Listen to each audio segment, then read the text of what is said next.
NCERT नहीं चलती by the way, 8th के बाद चलिए चलती। चलिए, कोई नहीं, आपने जो पढ़ा है उसमें बताइए कि इंडिया का हाँ, पार्टीशन क्यों हुआ था। जो पार्टीशन हुआ था ये इस बेसिस पे हुआ था, रिलीजन के बेसिस पे इंडिया और पाकिस्तान बना था। Yes, based on religion. और मुस्लिम लीग इसमें मेन रोल अदा कर रही थी, हाँ। जी। सो अब मान लीजिए इंडिया में दो लोग थे, हिंदू एंड मुसलमान, ठीक है। हिंदू मतलब भारत के सभी विचार जितने भी अलग अलग लोग रखते हैं। हाँ, मैं इन चीजों पे खुल के नहीं बोलना चाहूंगा वरना राहुल भाई के पिछवाड़े में दिक्कत हो जाएगी। चलो, भारत के सभी विचार ने एक अपना देश चुना, और कोई नहीं, एक मुसलमानों के लिए पाकिस्तान दे दिया गया, ठीक है। उस टाइम पे हालात ऐसे थे कि मुसलमान एक यूनिटरी बॉडी की बात करते थे। तब उन्होंने आला हजरत को ने देखा, बरेलवी देवबंदी शिया सुन्नी कुछ नहीं, उन्होंने पाकिस्तान को डिमांड किया, ठीक है। सुन्नियों की संख्या ज्यादा थी, और मुस्लिम लीग में ही सुन्नियों की ही रिप्रेजेंटेशन थी, ठीक है। प्रेजेंटेशन उनकी ज्यादा थी। सो तो क्या सभी मुसलमानों को पाकिस्तान चले जाना चाहिए था? ये तो तुम्हारे महात्मा गांधी की गलती है। जी जी, अभी उस पर आएंगे। आप अभी आपके विचार पूछ रहा हूँ मैं। मुझे नहीं पता। नहीं नहीं, आपके विचार विचार ही पूछ रहा हूँ ना, उसे पता क्या, मैं कुछ हिस्ट्री से नहीं पूछ रहा हूँ। मेरे लिए, बिल्कुल, और मैं चले, उसको नहीं देना चाहती। चले जाना चाहिए था सभी को पाकिस्तान। ये कंट्रोवर्शियल कमेंट होगा मेरे लिए। नहीं, कोई नहीं, आप जैसे बता दीजिए, कोई कंट्रोवर्शियल नहीं है, जैसा भी आपको ठीक लगे, आप हाँ या ना। नहीं, to be very honest I can not, sorry. मतलब नहीं जाना चाहिए था। मतलब मैं इस पे बयान नहीं दे सकती। अरे इतना तो, देखिए देखिए, आप तो क्या कहते हैं, कहते हैं कि मतलब इस्लाम में कुछ तो बोला गया होगा औरतों को, जैसे कि हमारे यहाँ बोला गया है कि ये आदि शक्ति है। तो मैं ये कह रहा हूँ कि आपको तो इतना थोड़ा हिम्मत दिखानी चाहिए ना। ये हमारे बड़े भाई आ गए नहीं, कि डोमेस्टिक एनिमल ये बोला गया है, controversial ultra Rahul topic pregnant. भाई 2 मिनट चुप रहे यार, राहुल भाई 2 मिनट चुप रहे भाई, दुबई नहीं मेरा। तो मैं ये कह रहा हूँ देवी जी, चलिए आप इस पर कमेंट नहीं करना चाहती, लेकिन थोड़ा सा हिम्मत दिखाइए, बता दीजिए हाँ या ना। थोड़ा सा हिम्मत दिखा दीजिए।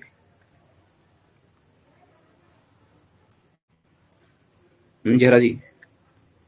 नो, मुझे नहीं पता। खैर, वो इंडिया छोड़ के क्यों जाते सोनीस, क्योंकि आजादी में उनका भी रोल था। हाँ, तो उन्होंने रोल लिया ना अपना पाकिस्तान। पता नहीं मुझे, उसका चलिए नहीं जवाब चलिए। पता मुझे। नहीं नहीं, क्यों नहीं, आपने को नहीं पता, अभी आपने बोला यहाँ पाकिस्तान को डिमांड किया था मुसलमानों ने, अभी आप कह रही मैं नहीं जानती। हाँ, हिंदू मुस्लिम में कारण डिवाइड हुआ, बट महात्मा गांधी ने नहीं नहीं, अभी उन पर इंडिया आएंगे, को महात्मा गांधी सेक्युलर पर इसके बनाया। बाद आएंगे। मैं ये पूछ रहा हूँ कि क्या मुसलमानों को पाकिस्तान चले जाना चाहिए था, मैं ये पूछ रहा हूँ। मुझे नहीं पता। यहाँ तो आपको स्टैंड थोड़ा क्लियर करना चाहिए, यही बातें है ना, इन बातें। तो आपके हिसाब से क्या है, चला जाना चाहिए था या चलिए नहीं? चलिए, तो आपने कहा कि मुसलमानों ने आजादी में रोल अदा किया था, ठीक है। जी। जी, मैं बताऊं कि मुसलमान आजादी में भारत को नहीं आजाद कराना चाहते थे, मुगल एम्पायर को आजाद कराना चाहते थे। प्रूफ दूं मैं आपको? ये गलत है। अब एक अरे, दो मुसलमान के अरे फिर जहरा आप जी, एक दो समझोगे। मुसलमान की बात ही नहीं है यहाँ पे। मैं, देखो, हम इंडिया पैक की बहुत खास बात है कि बिना प्रूफ के बात ही नहीं करता ये, समझे। ये आज तक मुझे वो दो चलिए, स्कैन नहीं भेज एक पाए सेकंड में बुक खोल लेता हूँ। जो मैंने मांगे थे। ये ये जहरा ऐड कर रहे हो नहीं कर रहे हो प्राइवेट ग्रुप में, बताओ। 2 मिनट, 2 मिनट अबुल है, 2 मिनट भाई, मेरे 2 मिनट का टाइम दो, मैं चला जाऊंगा उसके बाद। किताब लिखी है इंडिया भारत एंड पाकिस्तान, जय साई दीपक ने। इसमें उन्होंने एक आरटीआई छापी है, राइट टू इंफॉर्मेशन एक्ट। 1889 में मुर्शिदाबाद, बंगाल और उत्तर प्रदेश, मेरठ में रैलियां निकाली गई थी, ठीक है, रैलियां निकाली गई थी। मंचों से ये ऐलान किया गया था और फतवे दिए गए थे कि अंग्रेजों को भगाने के बाद हम यहां से दोबारा मुगल शासन कायम करेंगे, समझे।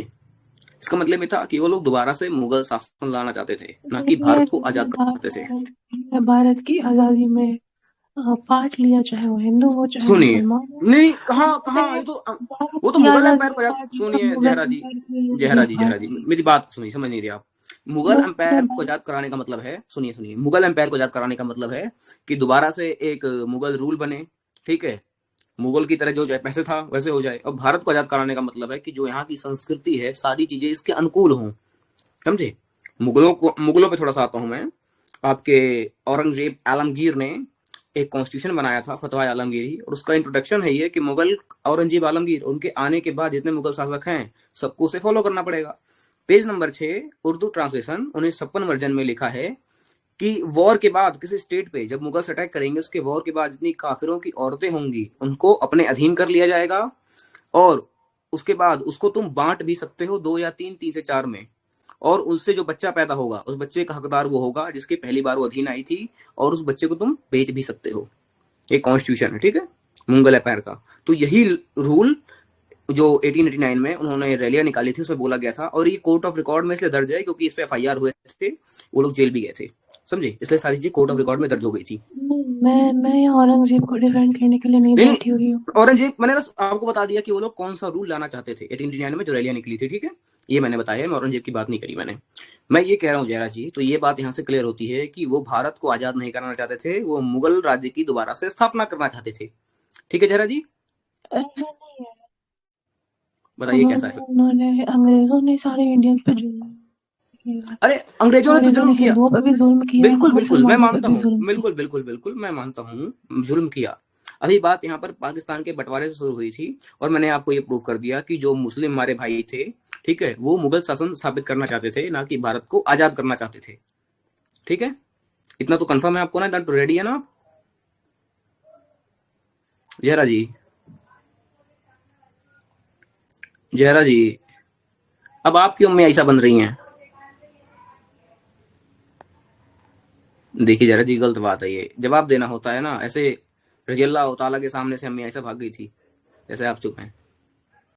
अरे यार ये बोलो, कजन वजन ने बुला लिया होगा भाई जहरा साहब। जी नहीं, अरे ऐसा मत बोलो यार। तो जहरा जी यहाँ जवाब नहीं दे पा रही है, मैंने जहरा जी को प्रूफ कर दिया कि भाई जहरा जी, जो ये आप जिसकी बात कर रही हैं कि मुगलों मुसलमानों ने रोल अदा किया था भारत की आजादी में, तो मुसलमान तो भाई यहाँ पर वो शासन लाना चाहते थे दोबारा से मुगलों का, और मुगलों का शासन कहता था, ये मैंने प्रूफ कर दिया आपको। अरे वो तो चली गई भाई। वही बात है, नहीं थोड़ा रिकॉर्ड हो रहा, पूरा ही कर लेते हैं। तो सारे कहने का मतलब ये है कि मुसलमानों ने पाकिस्तान लिया, उसके बाद भी वहां ईमानदारी से नहीं गए, जो पाकिस्तान से हिंदू आए उनको शरणार्थी बन के रहना पड़ा, और इंडिया में जो मुसलमान गए थे जिन्होंने प्रॉपर्टी छोड़ी थी उसको हमारे नेहरू जी ने कर दिया वक्त के हवाले, बल्कि वो मिलना चाहिए था जो हिंदू आए थे शरण लेने के लिए, उनको मिलना चाहिए था। अब नेहरू जी का एक स्टेटमेंट आपको सुनाता हूं मैं। नेहरू जी कहते हैं मंदिरों को लेकर के, क्योंकि मंदिरों के पास प्रॉपर्टी बहुत ज्यादा है, अगर मंदिर आजाद हो गए तो ये अपनी पैरेलल इकोनॉमी चलाएंगे, इससे ये होगा कि जो इंडियन स्टेट है, भारत की जो सरकार है, गवर्नमेंट है, वो बहुत ही कमजोर हो जाएगी।